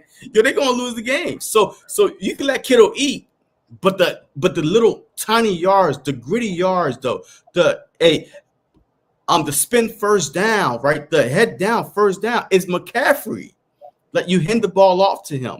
Next to the quarterback, he touches the ball more than anybody on that team. That's true, man. That's true. So, is that the biggest matchup? The linebackers and D-line versus McCaffrey you got going for this game? Absolutely. You're not worried about Jennings having a good game? No. I think you lock him down. Yeah, for sure. He's already said you're not really worried. Where you say you can let Kittle eat as long as we lock down McCaffrey. Are you worried at all about the defense, even though they're beat up against KP? What defense? Because Robert Salas, remember, is their defense coordinator again. And remember when he was with the Jets? I think did we lose that game? Salas was coach of the Jets. Oh, that was Jalen Hurts 3-year interception game. Yeah. So are you worried at all that his defense could out-coach our offense in KP? Well, like I told you, this should be a Shayshawn, right? A Shayshawn Barkley 200-yard game. It should be a Shayshawn Barkley 200-yard game. No lie. Like, I don't care who don't touch the ball. This should be this run defense. The 49ers are not. Man, let me just pull up the stats again because I gotta see how many yards rush like they are allowing here. Like, I mean, the 49ers are allowing. We're not too bad though. 107 on the ground. That's not bad. Yeah, that's not bad at all. But every game they get hurt. They get hurt more and more. But those numbers, just like our numbers, our offense just ran up. They play bad defense. We play bad defense. So we put up 30 versus the Raiders, 30 versus the Commanders. You know what I mean? So yes, it inflates your numbers. But so Brock Purdy isn't a game manager, and Shannon is overrated. They got 2 guys, maybe 3 on the offense, and that's it. Shit, that's a lot. If they got 3 guys going, hey, that's a lot. McCaffrey isn't as big as a threat either. He probably get hurt somewhere. All right, so hey, I'm talking like your brain of your operation is McCaffrey. Every time they shut down McCaffrey, the 49ers lose. Like, they don't have Debo, right? They don't have Ayuk. They don't have the weapons that they had the previous years where you could throw them the ball, right? They got a lot of dual threat wide receivers, right? Some big time wide receivers out there. There's no Ayuk, there's no Debo, right? There's no gadget of plays going on with no wide receivers no more. It's just McCaffrey, Kittle, maybe Jennings. But once again, when you go up against a good defense, if you saw the last week's game, a good defense could stop any good offense. I'll take a good defense over a good offense 100 out of 100. Yeah, I think, I still think it's their year. Like, you kind of feel it. I feel like even that if you go back to that opening video, you know what I'm saying? Like, once you win a Super Bowl, A, you get one of the hardest schedules. B, everyone's giving you your best shot. C, it doesn't look as easy the next year, and it shouldn't. You know what I'm saying? Like, all your coordinators get plugged away. You got new coordinators in. That's the reason why it shouldn't look as easy. Players get hurt. We were pretty relatively healthy last year. Some key players on our offensive line been hurt all year long. That's a big thing. You know what I'm saying? Establishing, the fact that we went back-to-back champions is a huge thing for the division. So I feel like no matter what, it's like the Eagles are ready to go, man. I'm not really worried about. Well, we're talking about this game, though. I mean, we're not trying to look ahead, right? We're going one game at a time. Even with the Niners, they're so beat up. Like I told you, remember last week when you were saying the Niners, I was saying I want to go against Green Bay because Green Bay was a beat up team. You know what I'm saying? Green Bay was a team. You know, their quarterback wasn't even starting. You know, Michael Parsons was out. You know, there's a lot of beat up players on that team. But then, you know, the Niners went out and played Seattle, and you can see at the end of that game, they gave their all. It was kind of like, because you have not watched the 49ers all season long. You just see the score, the box score. I told you, I watched the 49ers play. Just like the energy that they gave, they were really trying to win that game. And they still come up short. It seemed like that last drive, players did look dejected. You know what I'm saying? That last drive, players did look dejected. And they lost some more players besides the ones they already had out. So then now you're talking about it. Now, hindsight, look at it, it's like, this is perfect. We can still end up getting all home games. You know? Yeah. And do you know with us allowing less than 15 points this past 8 weeks, whatever, the Packers defense is still ranked on top of us by one overall. The overall defense, they are ranked right above us. And so once again, that's why I would rather go against the 49ers than the Packers. You know what I mean? Because especially with the way our offense is, man, our offense stalls versus good defenses. But with bad defense, we feast. It's like Thanksgiving. Like, shit, what do you want? Some green, bean, tomatoes, like all that. Right? Yeah. You know what I mean? You name it. Green, bean, what's up, Nina? But yeah, so how can we still get all home games? Because it's simple. We win, right? Let's go. We could get 2 home games, but not all 2. We can still get, because there's no guarantee the Bears in Seattle will make it to the NFC Championship. Yeah, but of course, but the easiest way, but for this weekend though, how can we get 2 home games immediately? We beat the 49ers. The Packers beat the Bears. The next game is at Philly. So back-to-back home games. The Packers will play Seattle. No, we weren't about us. How can we get back-to-back home games? We beat the 49ers. The Packers beat the Bears. Her question, how can we get all home games to the Super Bowl? It's the Packers beat the Bears, right? So now you got Packers versus Seattle. Yeah, that's not happening. I don't see that. They might not win that game for sure. What happens if Seattle goes against the Rams, another division opponent, and the Rams beat Seattle because they know them, they're familiar with them, and then they get the NFC Championship, Eagles versus Rams. But then your math is not math in Alabama. Your math is not math. We still won't be able to get all home games. Okay, hey, listen, Alabama. If the Rams beat Seattle, that means that the Bears done beat the Packers. So now we go to Chicago. We don't have. What do you mean? Oh my God! How does one game? Alabama. Hey, wait, Alabama. Let me do this again. Listen, Alabama. If the Packers beat the Bears. Listen, Alabama. No, shh. Okay, that means we play the Rams. Okay, we play the Rams. Alabama. And what you said was so wrong. No.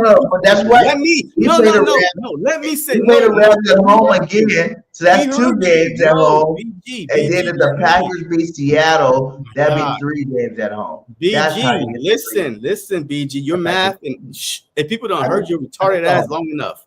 Listen, the only way Eagles get all 3 home games is the following. We, of course, win. We beat the 49ers. The Packers beat the Bears. The Rams done beat who? Panthers. The Seahawks. All three home games. All 3 home because we're the because the Rams won't play the second round. The Rams won't play the Seahawks. It'll be us playing the Rams if they win, and the Packers will be playing the Seahawks because they're the number 7 seed.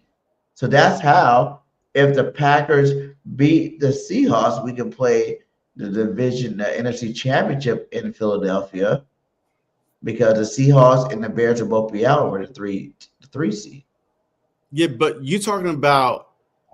I was just trying to give her a scenario how we can make it 3 home games. I'm not saying what will happen, what not happen, or any of that stuff. She just asked, how can you have The Eagles have Yeah, but the 3. way you said it was wrong too. You said the Bears done beat, you know what I mean? Hey, the Bears done the Rams go beat Seattle. Shoot, if the Rams beat Seattle, then we go to Chicago. That's a away game.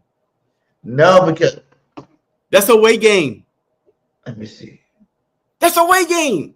If the Rams win, If they'd the be fine. Rams, They have to play us. If the Rams win and the Packers win, they'd be playing us. Rams be playing us again for the 5th time in 2 years. yeah. Look, I think that the And Rams then we are. can play the Rams next season. I seen the early release. I forgot to load Yeah, that I up. think the Rams is going to play us regardless. I don't see them losing to Panthers. the Panthers, and I don't see us losing to on the 49ers. And with that being said, I really see the Packers beating the Bears. I really see the Packers beating the Bears. That means the Packers go to Seattle, and I see us in the NFC Championship, Eagles versus Seattle. And from there, don't ask me. I gotta see what Sam Darnold do. Then I'm not even worried if we do have to go to Seattle. Like you said, like by then, especially we don't want 2 games. We're that close to the Super Bowl. I know the players. Like overall, on paper, we have the best team in the playoffs. Yeah, but when was the last time the Eagles won a road playoff game? Let's give it a buck. Yeah. I can't remember Damn it. a road playoff game. The last time the Eagles won, Won and Huh? won because I think the last road playoff game was against Tampa Bay. We lost. lost. I can recall every time we made it to a Super Bowl, the road went through Philly. But those are years that we were better at home than away. This year it's different. This year we are better away than we are at home. By 1 game, my guy. Hey, I'm just, I wonder- you know, but- baby. But that's the real question, though, right? Every time Seattle had the number 1 seed, they went to the Super Bowl. Every time the road went through us, not the number 1 seed, but ran through Philly, we went to the Super Bowl. So, like, it's just one of those things, something got to give, right?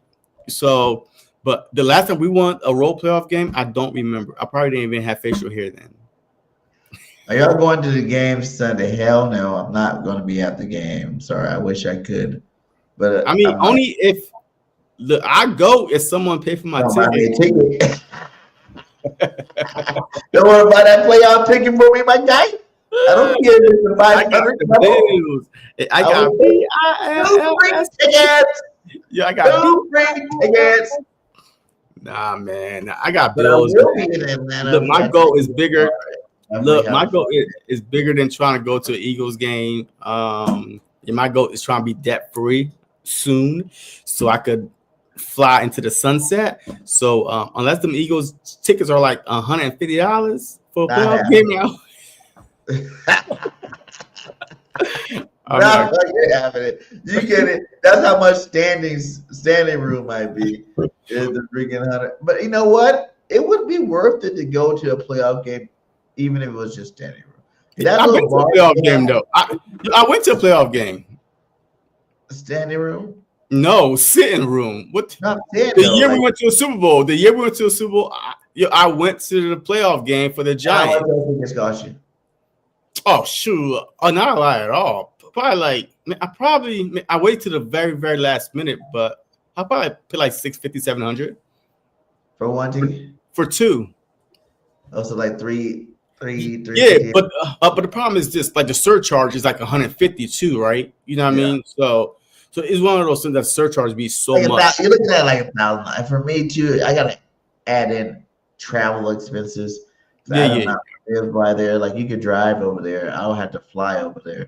Yeah. And yeah. That's why. Like I said, like if it was a way to get like a ticket for free, or I don't know, if we made it to like say we played a home game in NFC Championship and the standing room only, because I know that game would be super expensive for tickets.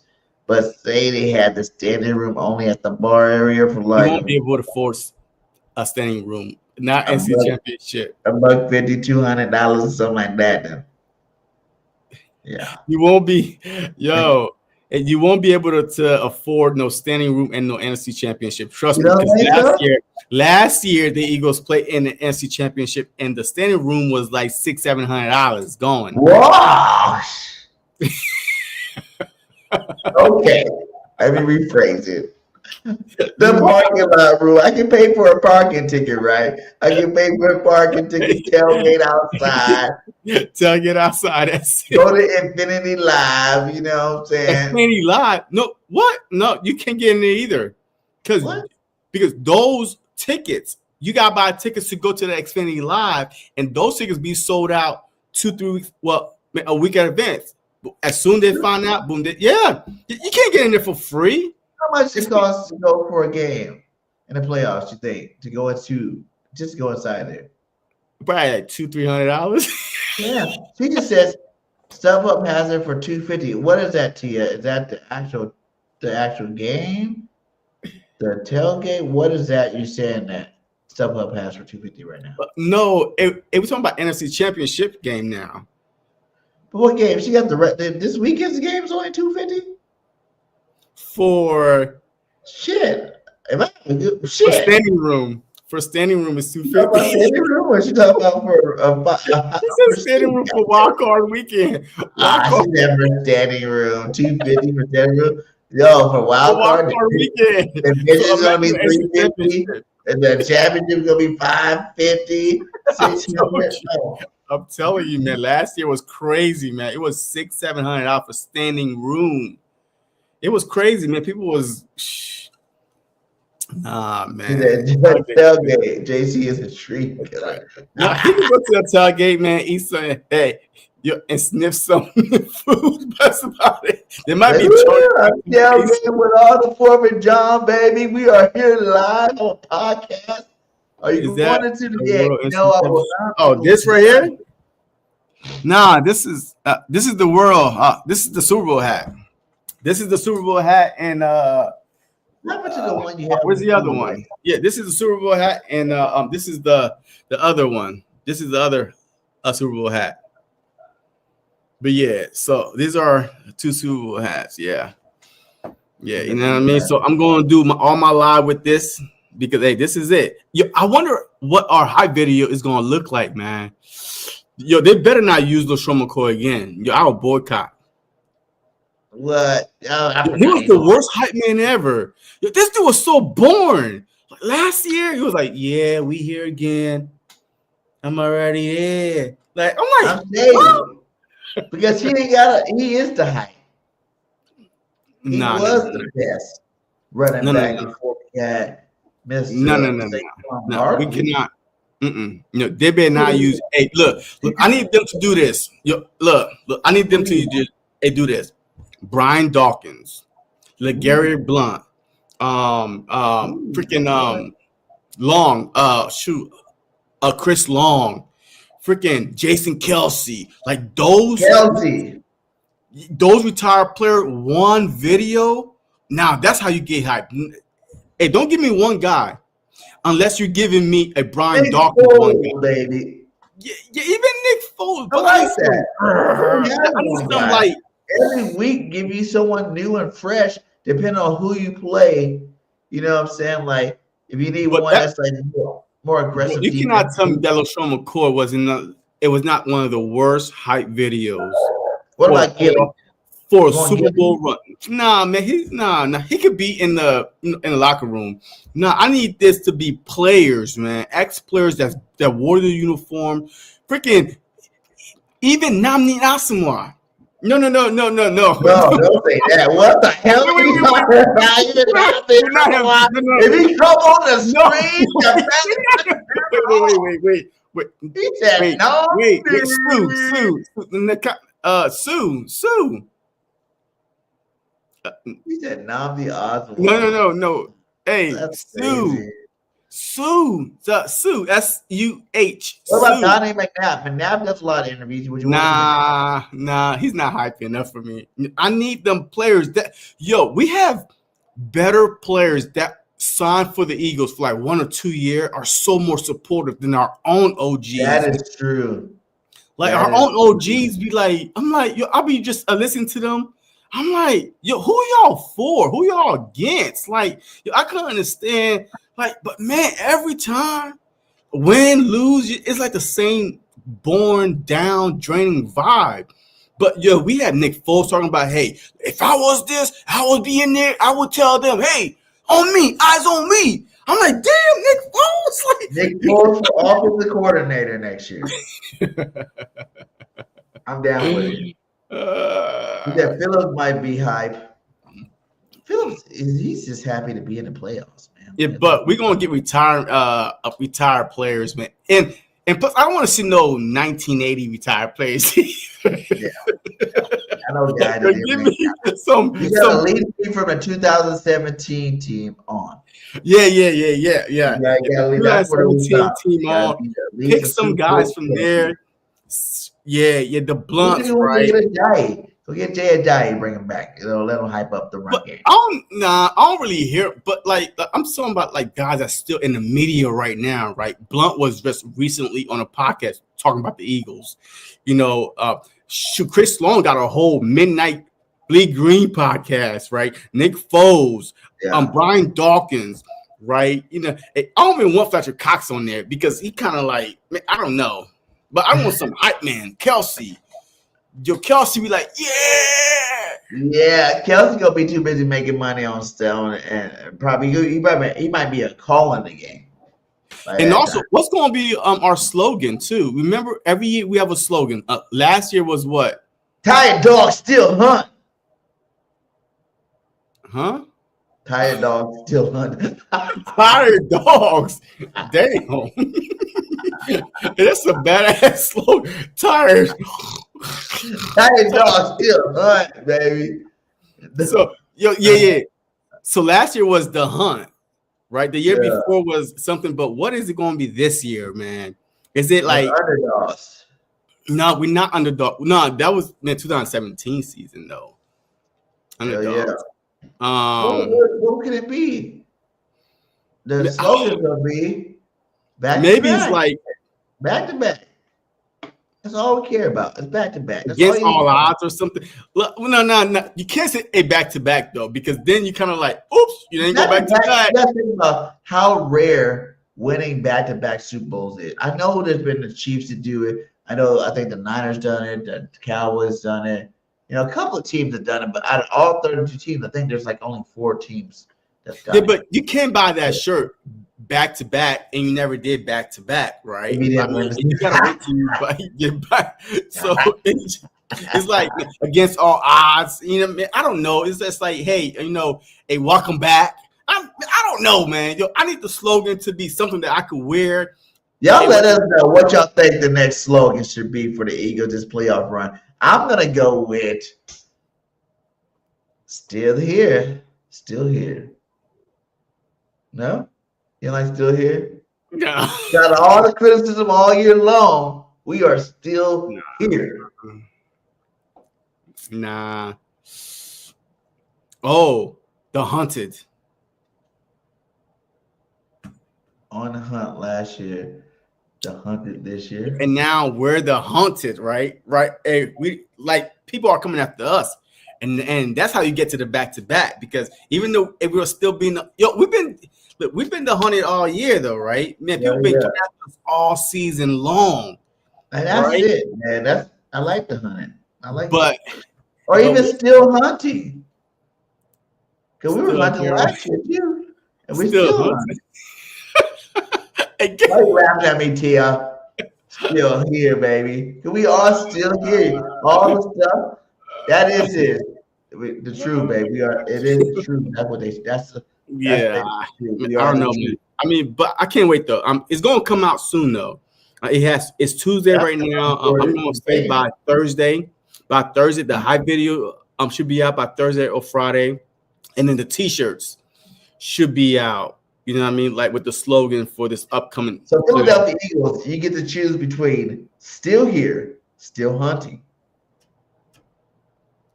Who said it's still hunting? You can't add something to my phrase. I did. No, you can't. No, you still can't. hunting, baby. It never stopped from last year to this year. No, we're going to vote on. No, that's my word. Hey, we're going to vote on still here. Hunting. No, still here. And the hunting goes good if you add Jalen Hunt to the thing, because he led the team in both. No, you So can't Bill single. Bunting is No. Hunt. You Oh, marketing cannot make it an guru. individual stuff either. You cannot make it one. No, you cannot make it individual. Like the Hunted, or Still Here. Which one's better? Like if we've been the Hunted all season long, Still Here. But we'll see. All right, let's go, man. Forgot about Get us. out of here, man. Forgot about us. Let's go. 3. Huh? Hot We take. win. We It's win. over. That's my hot take, man. We Let's win. go. Let's go. Give me something, JC. Give me We something. 3 win. hot takes. Your Eagles win, man. Eagles win, man. You Hey, already these said hot takes one be earlier. so. You said Saquon's going back to old Saquon, so I'll give you that free. I like that too. You know, hey, I like that too. He said still hunting. He likes it. No, he's still hungry, man. Oh my God, stop drinking. Shit. Still, I didn't see that. I was just going on mine, you know what I'm saying? Oh my God. All right. So let me give you like a little quick 3 hot takes, real quick. Saquon Barkley 200 rushing yards. I mean, I've said it, and I'm going to continue saying it. Big runs. Hey, look, it may not be no one like 50 carries for 200, but he's gonna bust out a couple 30, 40 long runs. So Saquon Barkley over 200 yards. The defense. Pick off Brock Purdy 3 times. 3 interceptions from Brock Purdy. And the defense hold the 49ers to 10 points. Ooh, score prediction. My score prediction is the Philadelphia Eagles, I want to say 31-10. 31-10. I like that. Okay, 3 hot takes.